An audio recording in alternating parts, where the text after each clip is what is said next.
नमस्कार, स्वागत है आपका अजीत अंजुम जी के यूट्यूब चैनल पर। मैं हूं अशोक वानखेड़े। महाराष्ट्र, हरियाणा, झारखंड और जम्मू कश्मीर में 2 महीने के बाद या शायद अगले महीने सितंबर में आचार संहिता लागू होगी, चुनाव की घोषणा होगी। लोकसभा चुनाव के नतीजों से उत्साहित होकर इंडिया गठबंधन यानी महाराष्ट्र में जिसको महाविकास आघाड़ी कहते हैं, वो पूरे जोश-शोर के साथ काम पे लग गई है। दूसरी ओर एनडीए गठबंधन का बड़ा पक्ष भाजपा ने अपने लोकसभा में जो दर्दनाक पराभव हुआ, सिंगल डिजिट पे आई 48 सीटों में से भाजपा, उसको लेकर भाजपा ने तो अपनी रणनीति तय कर ली, लेकिन एनडीए गठबंधन में अजित पवार को लेके बहुत सारे सवाल हैं और सवाल एकनाथ शिंदे को लेके भी है। कोऑर्डिनेशन ठीक बिठाने का प्रयास लगातार हो रहा है, लेकिन इसी के बीच जो गर्मियां बढ़ी है, खासकर वक्तव्यों की, जो एक दूसरे पे हमले और प्रति हमले हो रहे हैं, वो शायद महाराष्ट्र की राजनीति के लिए नया है, क्योंकि इतना बिलो द बेल्ट पहले कभी हुआ नहीं था। महाराष्ट्र की राजनीति की खासियत थी कि यहाँ मनभेद हुआ करते थे, मतभेद हुआ करते थे, माफ कीजिएगा, लेकिन मनभेद नहीं थे। लेकिन इस बार आर पार की लड़ाई, और इसमें सबसे बड़े टारगेट यदि कोई है तो देवेंद्र फडणवीस है। देवेंद्र फडणवीस और अमित शाह देवेंद्र फडणवीस और अमित शाह को लेके लगातार बीजेपी की अंदरूनी खींचतान है, क्योंकि अमित शाह ने सीधा अजित पवार और एकनाथ शिंदे के साथ संबंध रख के देवेंद्र फडणवीस को कहीं साइडलाइन किया है। दूसरी ओर देवेंद्र फडणवीस के खिलाफ एक फ्रंट अनिल देशमुख ने खोला, जो गृह मंत्री थे और वहां पे 13 महीने जेल में चले गए थे, क्योंकि उन पे आरोप थे कि 100 करोड़ की वसूली वो करवा रहे थे। उन्होंने बताया कि वो जेल क्यों गए, ईडी की रेड कैसी हुई, उनके खिलाफ देवेंद्र फडणवीस ने कैसे किसी को भेज के एफिडेविट दिया था, जिसमें शरद पवार, अजित पवार, उद्धव ठाकरे, आदित्य ठाकरे इनके नाम लेने के लिए कहा था, ताकि उनके साथ रियायत बरती जाए, लेकिन उन्होंने करने से मना कर दिया। वो एक अलग फ्रंट खुला है। जरांगे पाटिल जो हमारे यहाँ महाराष्ट्र में मराठा आरक्षण को लेकर लंबी लड़ाई लड़ रही है, और उसका खामियाजा भाजपा को पूरे मराठवाड़ा में मिला, जिसमें से एक सीट नहीं मिली उनको। जरांगे पाटिल भी लगातार महाराष्ट्र सरकार के खिलाफ नहीं, देवेंद्र फडणवीस के खिलाफ आग उगल रहे हैं। और उद्धव ठाकरे, एक समय था कि जब शिवसेना और बीजेपी की सरकार थी, तब उद्धव ठाकरे और देवेंद्र फडणवीस के संबंध बहुत बढ़िया थे, लेकिन कहीं ना कहीं समय के चलते ये संबंधों में इतनी दूरियां आई कि अब एक दूसरे के खून के मानो पैसे हो गए। अपनी कार्यकर्ताओं को संबोधित करते हुए उद्धव ठाकरे ने कहा कि लोकसभा के चुनाव के विजय से आप गफलत में मत रहिएगा, क्योंकि अब विधानसभा में भी वही हमें करना है जो लोकसभा में किया, क्योंकि यह लड़ाई निर्णायक और अंतिम है। इस लड़ाई में, विधानसभा के चुनाव में, या तो मैं रहूंगा या देवेंद्र फडणवीस रहेंगे। इसको देवेंद्र फडणवीस ने आह्वान लिया, चैलेंज लिया, और जब फिर देवेंद्र फडणवीस ने जब इसका पलटवार किया कि हताशा में ये बोल रहे हैं और हम दिखा देंगे कि विधानसभा में क्या होगा, और ये चैलेंज जो आपने दिया वो आप अपनी औकात में रहिएगा, आप मुझे मत छेड़िएगा। इसके बाद फिर पूना में उद्धव ठाकरे ने दूसरा हमला किया। उद्धव ठाकरे ने कहा कि चैलेंज अपने बराबरी वालों को दिया जाता है, खटमलों को नहीं। खटमल खून चूसते हैं, इनको मारा ही जाता है। देवेंद्र फडणवीस को खटमल कहने के बाद फिर देवेंद्र फडणवीस ने नागपुर से जवाब दिया कि उद्धव ठाकरे इतने नैराश्य में चले गए हैं सरकार जाने के बाद कि अब उनका दिमाग काम नहीं कर रहा है, और वो जो चाहे मन में आया वो बोल रहे हैं। और इस पागलपन के दौर में उनके वक्तव्यों को इंपॉर्टेंस नहीं देनी चाहिए। दूसरी ओर उन्होंने कहा कि वो औरंगजेब फैन क्लब के अध्यक्ष हैं। इसका पलटवार करते हुए उद्धव ठाकरे ने कहा कि अहमद शाह अब्दाली, जो मराठा साम्राज्य का दक्षिण में एक बड़ा शत्रु था, हम तो आपको सीधा अहमद शाह अब्दाली के वंशज कहेंगे। उसके पहले जब उद्धव ठाकरे को लेके ये बोला गया कि एक नकली बेटा है बाल ठाकरे का, हिंदुत्व को छोड़कर कांग्रेस के साथ गया, तब उद्धव ठाकरे ने कहा था कि अमित शाह और अब्दाली भी शाह, तो हम तो आपको अब्दाली के ही वंशज समझेंगे। तो आप मुझे औरंगजेब फैन क्लब का अध्यक्ष बोलते हैं, तो मैं आपको अब्दाली का वारिस मानता हूं। बात इसके आगे की गई, बात इतिहास तक गई, बात मॉडर्न हिस्ट्री तक भी आ गई, और कहा उन्होंने कि हमको हिंदुत्व मत सिखाइए। जिस श्यामा प्रसाद मुखर्जी का नाम लेते हुए आप थकते नहीं, जिनकी पूजा करते, उन्होंने भी मुस्लिम लीग के साथ मिलकर सरकार बनाई थी बंगाल में। तब आपका हिंदुत्व कहाँ गया था? और आप हिंदुत्व की बात करते हैं, आपको संघ का हिंदुत्व भी मान्य है या न मान्य है, ये बोल दीजिए। क्योंकि संघ ने जिस पार्टी को जन्म दिया, उसी भाजपा ने संघ की जरूरत नहीं ये कह दिया। जब आप संघ को भी मानने को तैयार नहीं हो, तो आप किसके हिंदुत्व की बात कर रहे हैं? हिंदुत्व हमको मत सिखाओ। लेकिन ये बड़ी आश्चर्य की बात है कि इतिहास बहुत जल्दी हमारे नेता भूल जाते हैं, और उनकी मेमोरी इतनी शॉर्ट होती है कि उनको लगता है कि जनता को कुछ पता नहीं। जिस बाला साहेब ठाकरे को बार बार हिंदुत्व के लिए एकनाथ शिंदे को 2.5 साल बाद समझ में आ गया, एकनाथ शिंदे का आईक्यू लेवल इतना नीचे है महाराष्ट्र के मुख्यमंत्री का, कि वो 2.5 साल सत्ता का सुख उन्होंने भोगा। वो बड़े मंत्रालय के मंत्री रहे, खूब बड़ा खाता बोलते हैं मराठी में डिपार्टमेंट को, खूब खाते रहे। और उसके बाद जब 2.5 साल बाद उनको समझ में आ गया, अरे बाप रे, हम तो कांग्रेस और एनसीपी के साथ सरकार, राष्ट्रवादी कांग्रेस के साथ सरकार में है, हमारे बाला साहेब ठाकरे के हिंदुत्व के साथ हमने कॉम्प्रोमाइज किया, अब हमें बीजेपी के साथ जाना चाहिए। जिस आदमी को ये समझने के लिए 2.5 साल लगे, उस आदमी को बाकी चीज समझने में कितना साल लगेगा?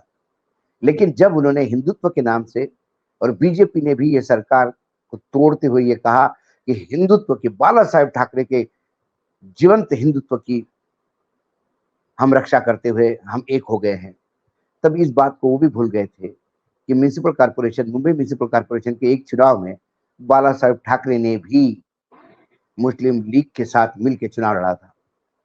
ये राजनीति में गठजोड़ चलते रहता है। भाजपा ने भी ऐसे कई गठजोड़ किए। कश्मीर में पीडीपी के साथ सरकार बनाकर भाजपा ने यह बता दिया कि जिन्हें वो आतंकी समर्थन वाली पार्टी कह सकते थे, जिनके हार्डकोर मुस्लिम, उग्रवादी मुस्लिम पार्टी कहते थे, उसके साथ भी वो सरकार बना सकते हैं यदि सत्ता का सुख चाहिए। उसके बाद ये हिंदुत्व वाला मामला डिफ्यूज हो गया एकनाथ शिंदे की सरकार के साथ भी, जब अजित पवार नाम, पार्टी का सिंबल और एमएलए लेके फिर इस सरकार में शामिल हुए। अब राष्ट्रवादी कांग्रेस यदि ओरिजिनल कांग्रेस मानी जाती है, जो इलेक्शन कमीशन ने कहा कि अजित पवार की ही ओरिजिनल है, ये बात अलग है कि लोकसभा में चुनाव में मतदाताओं ने बता दिया कि इस पूरे प्रदेश के मतदाता शरद पवार के साथ है और पार्टी भी शरद पवार के पास ही है। अजित पवार अपने पत्नी तक को जिता के नहीं ले पाए, और अपने ही बारामती लोकसभा कॉन्स्टिट्यूंसी में, उनकी अपना विधानसभा क्षेत्र बारामती है, वहां से जहां से वो विधायक है, वहां पे भी उनकी पत्नी 48,000 मतों से पीछे रह गई। तो उस मायने में देखा जाए तो अजित पवार भी हारे हुए उम्मीदवार साबित हो गए। तो वो अजित पवार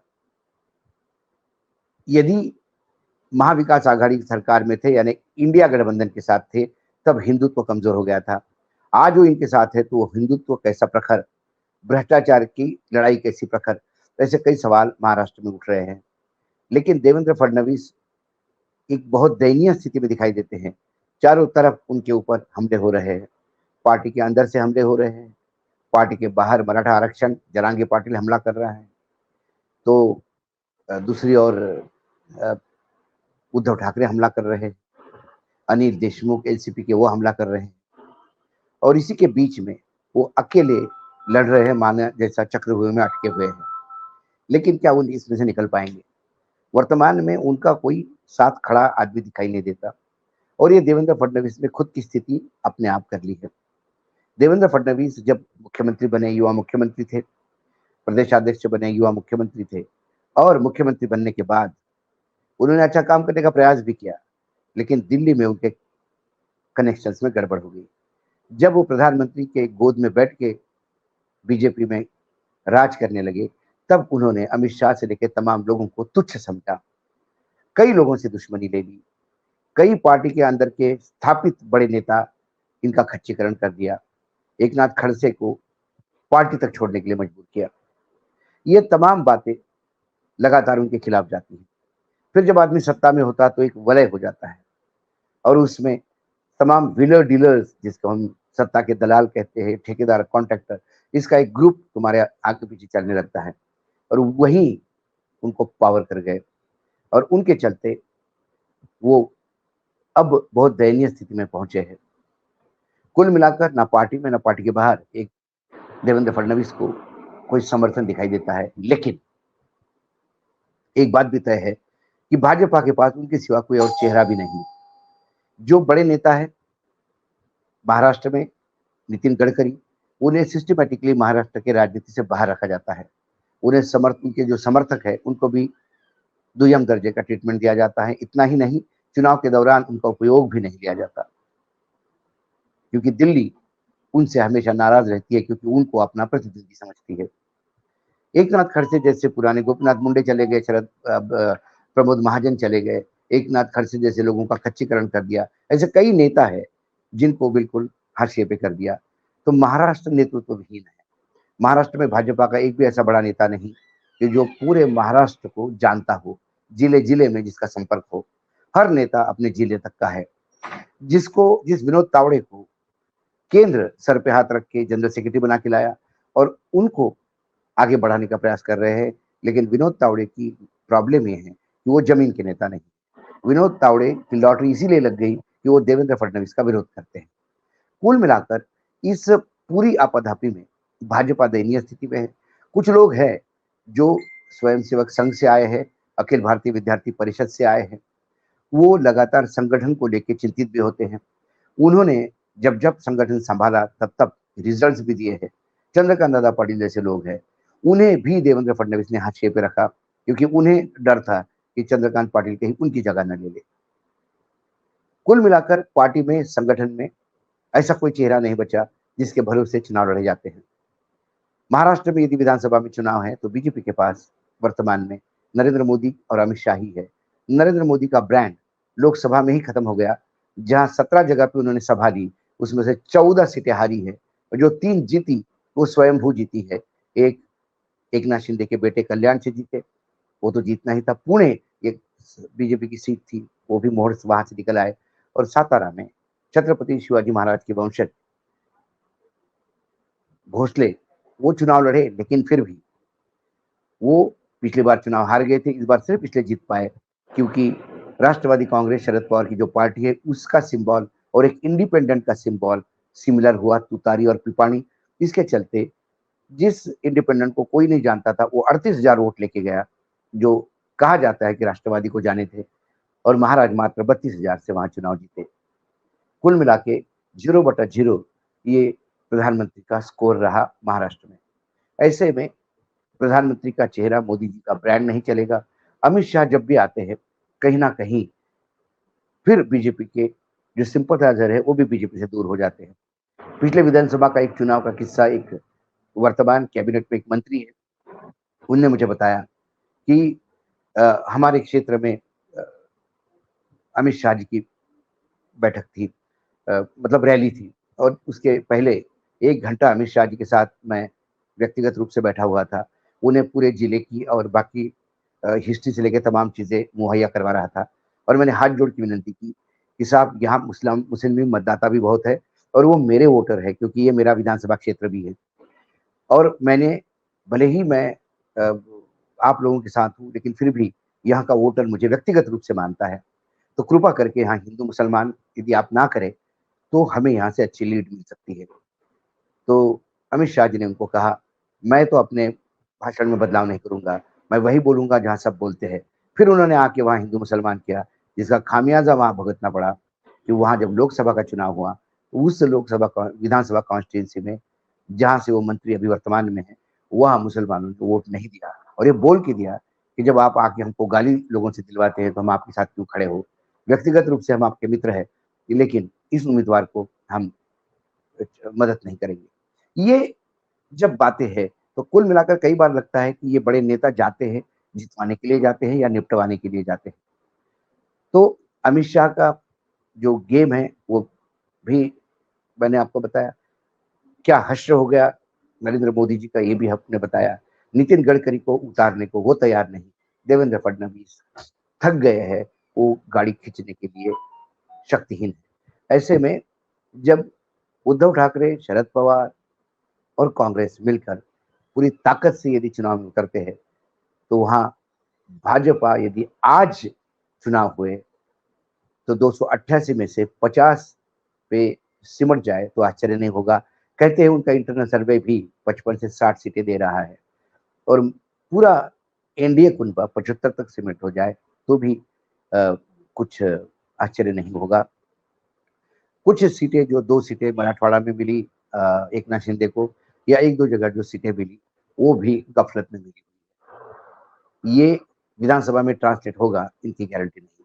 हाँ, लेकिन एक बात है, एनडीए कुनबे के पास चुनाव में पैसे की कमी नहीं। ना अजित पवार के पास, ना एकनाथ शिंदे के पास, ना बीजेपी के पास। इस पैसे के प्रभाव से इंडिया गठबंधन, शरद पवार, कांग्रेस और उद्धव ठाकरे कैसे लड़ते हैं, ये देखने वाली बात है। पैसे की कमी तो शरद पवार के पास भी नहीं, और वो खर्चा भी करते हैं। उद्धव ठाकरे के साथ प्रॉब्लम है, ठाकरे परिवार के यहाँ इनकमिंग है, आउटगोइंग नहीं। और कांग्रेस अकाउंट सीज पड़े हुए हैं। और कांग्रेस के जो 2 नेता है, जो पार्टी के अध्यक्ष है नाना पटोले, और जो विधानसभा में जो लीडर ऑफ अपोजिशन है वडेट्टीवार, ये दोनों के ऊपर पार्टी शक की नजर से देखती है, कार्यकर्ता, क्योंकि एक बीजेपी से आया और एक शिवसेना से आया। कहीं ना कहीं बार बार आम कार्यकर्ता के बीच में ये चर्चा होती है कि ये दोनों तो हमेशा बीजेपी को मदद करने के लिए काम करते हैं। इस बार जो कांग्रेस को मिला, वो जनता ने दिया, क्योंकि पूरे सेंटिमेंट महाराष्ट्र में खासकर दोनों गुजरातियों के खिलाफ थे और एनडीए के खिलाफ थे, जिसका फायदा सभी को हुआ। लेकिन लड़ाई लड़ी शरद पवार और उद्धव ठाकरे ने।